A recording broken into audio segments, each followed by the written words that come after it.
So welcome to the libuv team meeting. Sorry, not libuv team meeting, the uvwasi team meeting for July 5th, 2023. We'll go through the issues that we had on the agenda. So let me just open up that, quickly find the minutes doc. If people can add themselves to the attendance here, that would be great. Do that while we're speaking as well.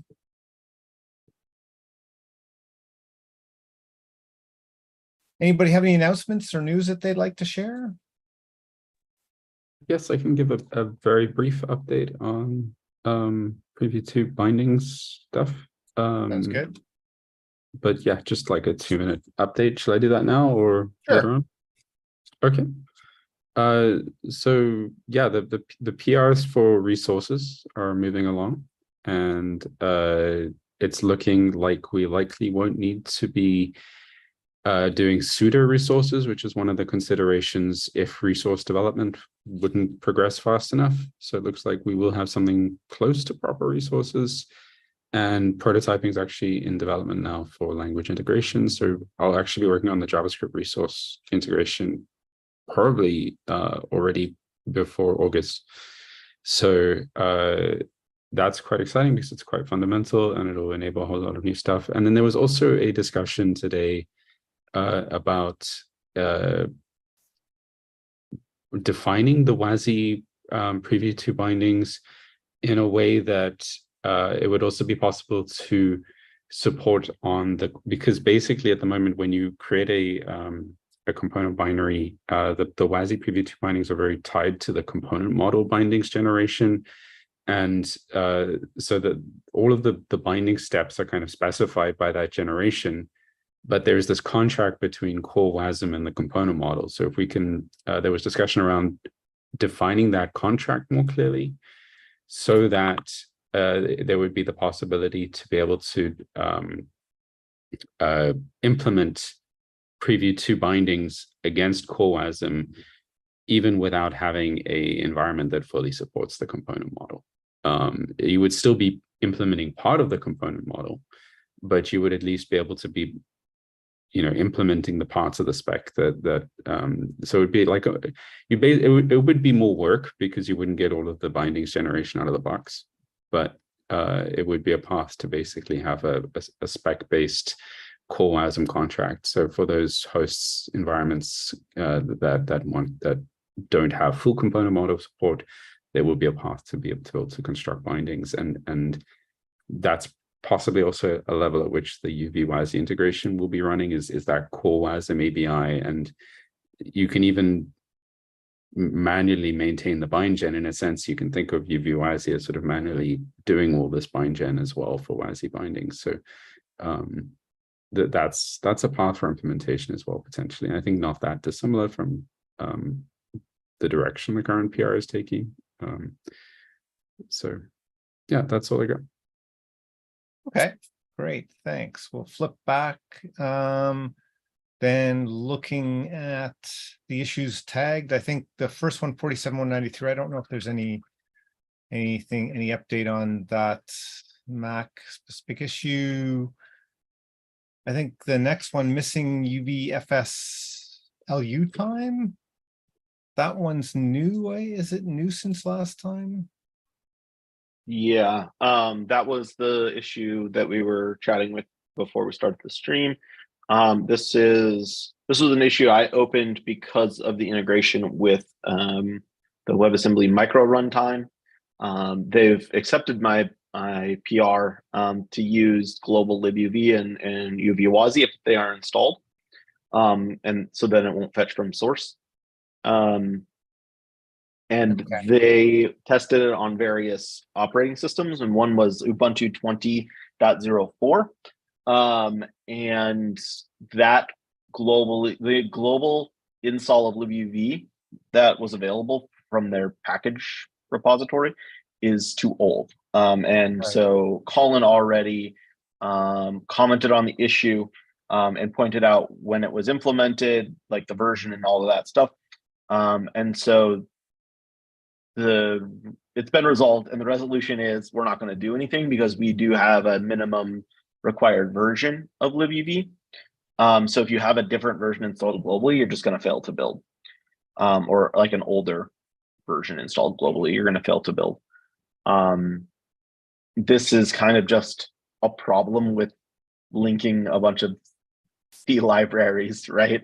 They don't really specify what version they are or anything like that. It's just that they're not going, like certain symbols aren't going to be there when you link them.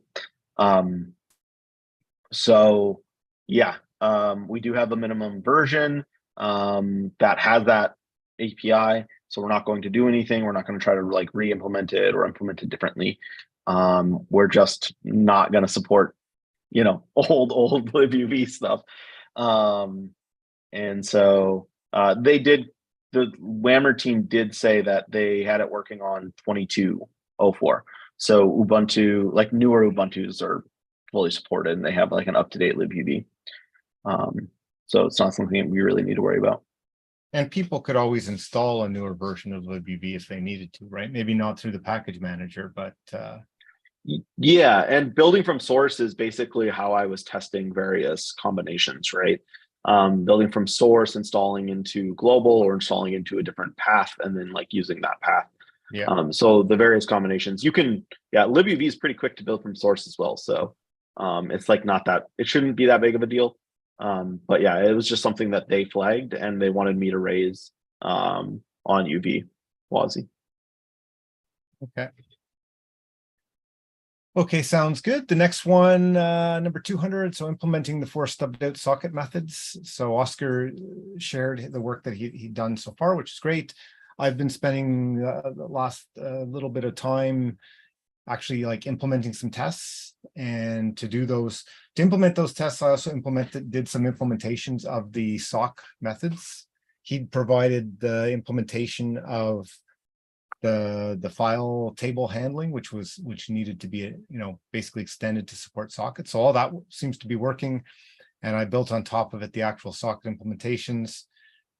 It is, I think we'll want a few people to take a look at the implementation because it does require using async methods in kind of a non-async way, right? So it's like so for sock send, there's actually a try, which is like send it all now, which seems to be okay. For receive, there isn't any. So you do like a receive, and then you turn the event loop manually, and you say, okay, yeah, I got an event. And then you have to like actually, do some communication through structures. And luckily the libuv sockets, there's sockets and handles. I guess all the handles let you stash void structure on them. So we can basically like stash this void structure on the socket. And then when that socket is passed back to us in the callback, we can use it to, basically put the received data, put the status, and, we can tell when we come back from the turning the event loop that like it's run, and we can then pull the data. But it seems a little bit, it's certainly not normal usage, I would say. So we'll want a few people to look at it and say, yeah, this works, but is it something that we actually want to do? So making some progress. So go ahead.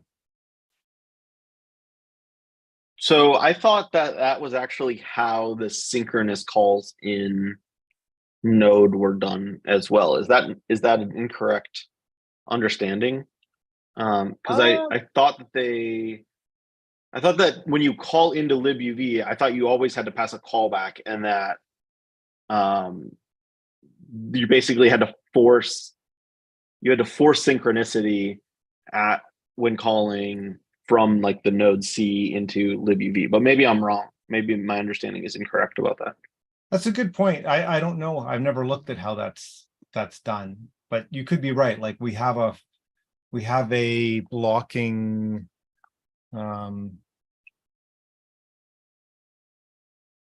yeah, it'll be interesting. Okay, that's a good point. I can look there and see like if it's doing the same similar kinds of things, then maybe it's not as big a concern. And it may not be a concern. It just doesn't seem like the normal usage to me. But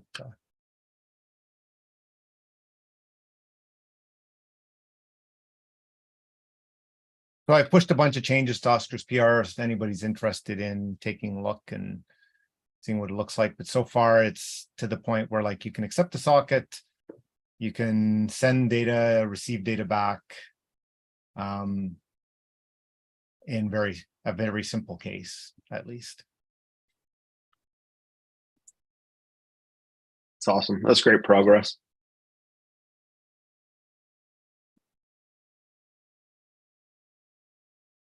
Okay, and then the last one, I think we already had an update on the snapshot 2 preview. So that takes us to kind of the end of the agenda. I don't know if there's anything else we should be chatting about this week.